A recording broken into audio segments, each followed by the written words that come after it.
दोस्तों नमस्कार। लोकसभा चुनाव की घोषणा से कुछ ही दिन पहले उत्तर प्रदेश में समाजवादी पार्टी और कांग्रेस के बीच सीट बंटवारे पर सहमति किसी ट्रेन के प्लेटफॉर्म छोड़ने से ठीक पहले उस पर लटक जाने जैसा लगता है।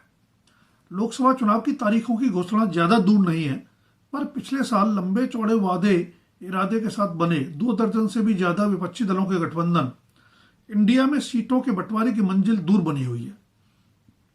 80 लोकसभा सीटों वाला उत्तर प्रदेश पहला राज्य है जहां इंडिया के घटक दलों में आधा अधूरा सीट बंटवारा हो पाया है। आधा अधूरा इसलिए कि 21 फरवरी की शाम की गई घोषणा के मुताबिक कांग्रेस 17 लोकसभा सीटों पर लड़ेगी, जबकि बाकी 63 सीटों पर विपक्षी गठबंधन इंडिया के अन्य घटक दल। जयंत चौधरी के आरएलडी के अलगाव के बाद उत्तर प्रदेश में इंडिया गठबंधन में सपा और कांग्रेस के अलावा आम आदमी पार्टी ही शेष है।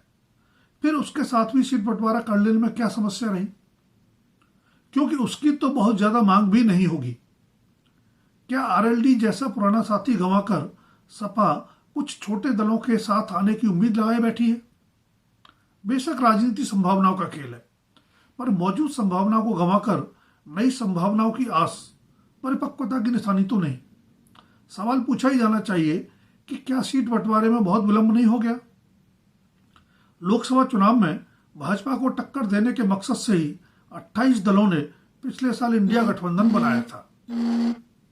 फिर उसकी व्यापक चुनावी संभावनाओं की कीमत पर अपने दल के लिए 2-4 सीटें ज्यादा हथियार लेने की मानसिकता क्यों है? राहुल गांधी की भारत जोड़ो न्याय यात्रा पर सपा और कांग्रेस में तनातनी के बीच अचानक हुए सीट बंटवारे में प्रियंका गांधी की भूमिका बताई जा रही है। प्रियंका ने सक्रियता पहले क्यों नहीं दिखाई?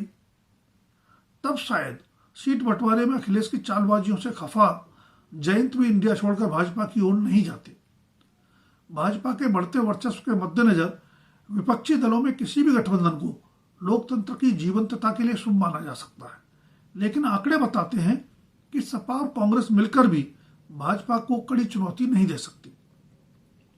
हाँ, अगर मायावती की बसपा और जयंत चौधरी का आरएलडी भी इंडिया गठबंधन में होता तो तस्वीर बदल सकती थी। अंजाम दीवार पर लिखी इबारत की तरह साफ नजर आने के बावजूद अलग चुनाव लड़ने की मंशा के पीछे मायावती की जो भी मजबूरी हो, पर अखिलेश के साथ उनका मनमुटाव किसी से छिपा तो नहीं है।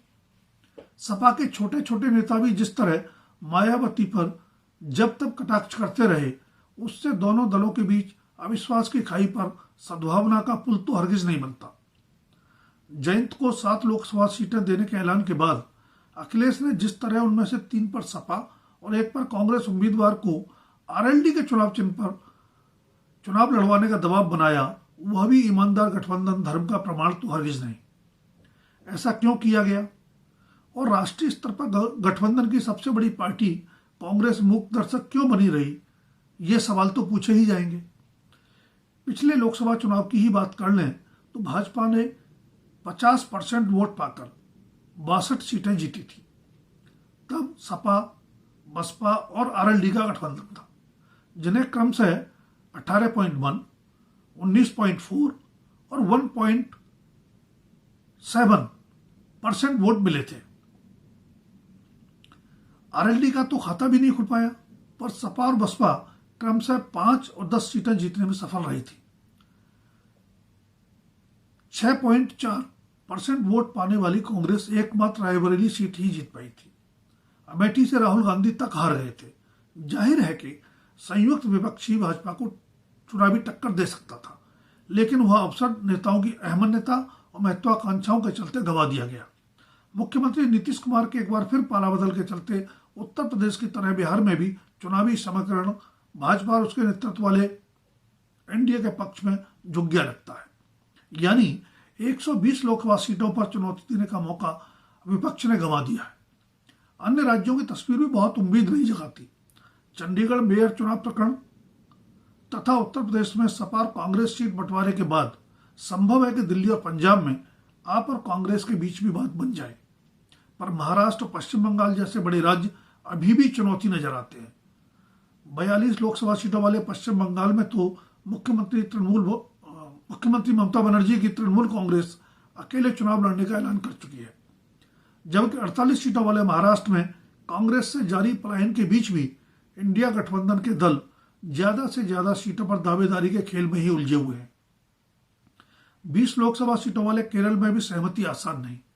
पश्चिम बंगाल में तो शायद कांग्रेस और वाम दल मिलकर लड़ लेंगे, पर केरल में क्या करेंगे, जहां वाम मोर्चा सत्ता में है और कांग्रेसी नेतृत्व वाले मोर्चे ने पिछले लोकसभा चुनाव में ज्यादातर सीटें जीती थी। अकेले दम कांग्रेस ने 15 सीटें जीतने में सफलता हासिल की थी। अब वाम मोर्चा चाहता है कि राहुल गांधी वायनाड की जीती हुई सीट भी छोड़ दें।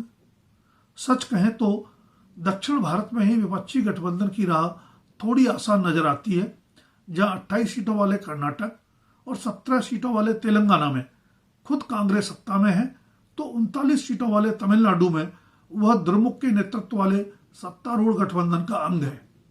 पर इनके सहारे इंडिया गठबंधन 543 लोकसभा सीटों वाले चुनावी रण में कितना सफर तय कर पाएगा। जाहिर है चुनावी कसौटी पर खरा उतरने में विफलता की राजनीतिक कीमत विपक्ष ही चुकाएगा, पर इससे उसकी विश्वसनीयता पर अक्सर लगने वाले सवालिया निशान और भी गहराएंगे और देश उसे आसानी से माफ नहीं करेगा। धन्यवाद। आज के लिए इतना ही। जल्द फिर मिलेंगे किसी नए विषय के साथ।